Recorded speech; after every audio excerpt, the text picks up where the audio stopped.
Springtime DSL. Luna and I entered spring with an abnormally warm March day. I had acquired a DSL chip from someone the week before and was raring to take it, feeling like my relationship to the great unknown had weakened since the summer. Luna had never tried DSL and showed no real interest in doing so. I told her how important it was to me, though, and how this was a way of me getting relief from the stresses of life, from my default depressive mental state. She had a way of oversimplifying the consumption of powers as reckless experiments that responsible adults need not undergo.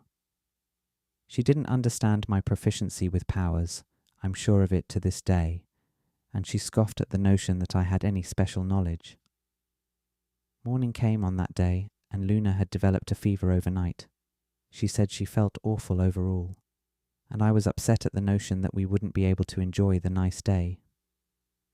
In efforts to preserve the day, Luna agreed to go on a walk with me down to the lake and back. I ingested the DSL chip and we took off. On our first stop, we sat on a short rock wall that lined a cliffside path in the park.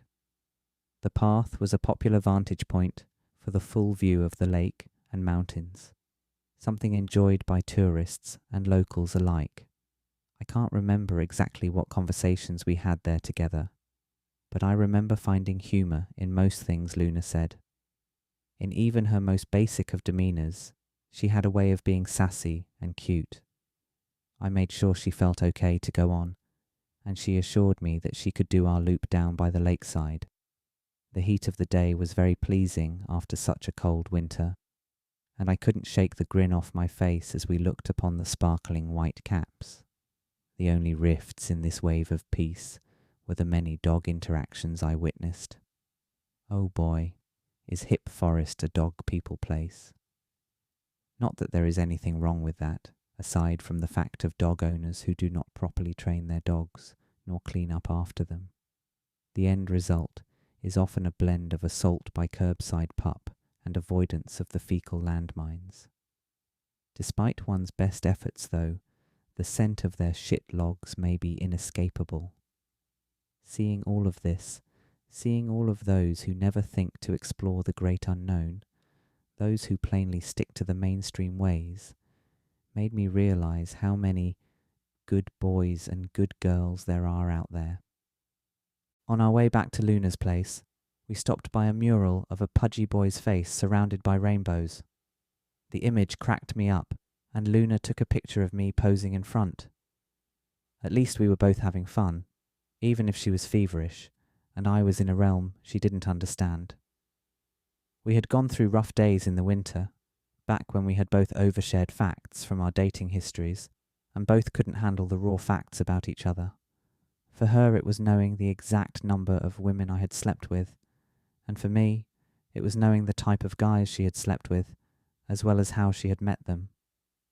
It really got to me for a reason I don't really understand, but the DSL had put that on the sidelines, and we were just having fun being together.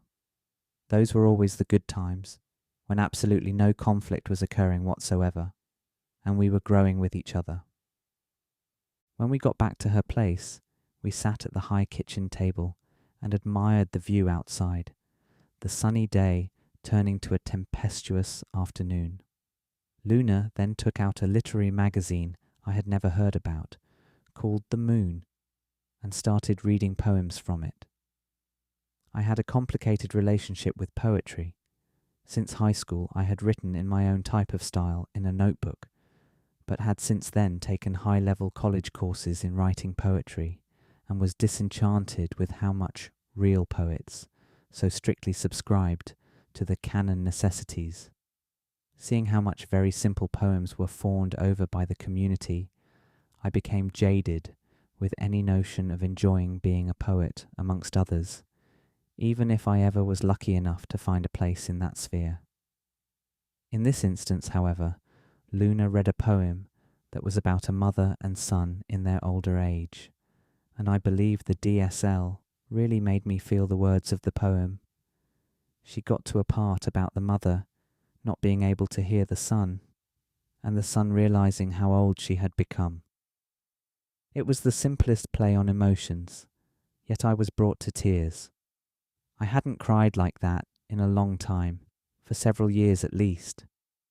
She held me as I cried, and I felt her small frame and hands against me, her unconditionally harmless, benevolent touch comforting me into a strange sense of security I had never felt from anyone other than my mom. I just never want it to end, I whimpered, overcome with the relentless movement of time. What I meant was that I didn't want to stray too far from the moment to ever stop sharing the love that we had. She assured me calmly that no one was going anywhere, mildly amused at my childish fear of abandonment, and I hugged her tighter as I told her I loved her. It was an extremely cathartic moment for me, crying with my eyes closed under the influence of the DSL. I was truly appreciating Luna's loving presence, and afraid to lose it, frankly. As the sun went down, Luna read me a children's book, of course, and I laughed hysterically at the little badgers that formed a badger family. It was, after all, a book about families. I couldn't tell if Luna found my amusement with the book endearing or annoying. She was never easy to read because she often felt things inside that were quite different from what she conveyed outside. It happens to all of us, sure, but it got to the point with Luna where I seriously couldn't make heads or tails sometimes, genuinely dumbfounded by our depth of miscommunication. At times it was enough to make me wonder if something was wrong with me. Her vague fever took another turn, and she was hit with a wave of fatigue. She needed me to go get her soup from a local Japanese noodle bowl restaurant, but I didn't feel like I could do the chore alone in my still DSL-fueled state. In hindsight, I feel like kind of a dick, honestly, but I managed to get her to come along for the walk to get the soup.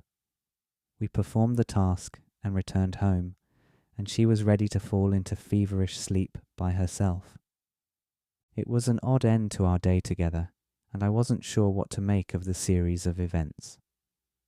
I walked the short distance back to my apartment and watched Planet Earth with Omar as I made disjointed comments about the day and the animals on the screen. I had just cried a real cry and had never done so before in the great unknown. The cry was cathartic, sure, but it was likewise troubling. Did my brain now understand a new extreme of human sadness, thanks to the DSL no less?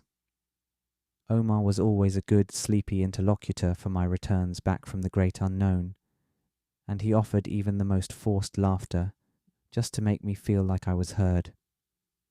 There was usually a thing or two to go over after spending time with Luna, and he didn't mind hearing the latest drama. I had tripped around Luna for the first time, and the greatest deduction I could make was that I cared about her deeply, despite our moments of obvious incompatibility.